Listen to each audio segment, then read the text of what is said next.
This video is brought to you by 5paisa.com. Download the app now.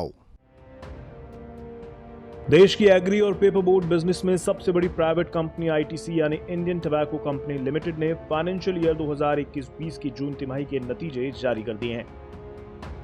Company का अप्रैल से जून के दौरान consolidate net profit 30.24% बढ़कर 3,343 करोड़ रुपए रहा।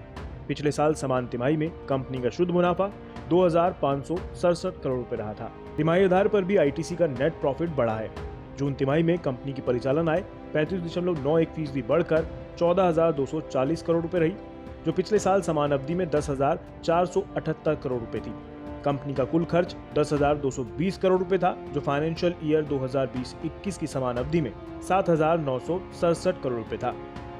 आईटीसी के मुनाफे को बढ़ाने में बड़ी वजह कंपनी का एफएमसीजी बिजनेस और सिगरेट का कारोबार रहा। कंपनी के कोर कारोबार में बीते साल के मुकाबले बढ़ोतरी देखने को मिली है।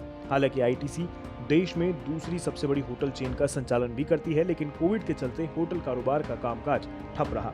लेकिन एफएमसीजी और सिगरेट के कारोबार में अच्छा प्रदर्शन देखने को मिला।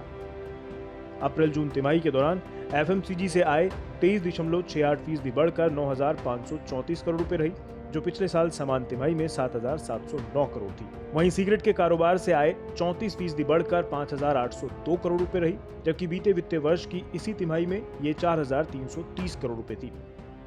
आईटीसी के अनुसार वित्तीय वर्ष 2020-21 की जनवरी-मार्च तिमाही में सिगरेट से होने वाली आय कोविड से पहले के स्तर पर पहुंच गई थी।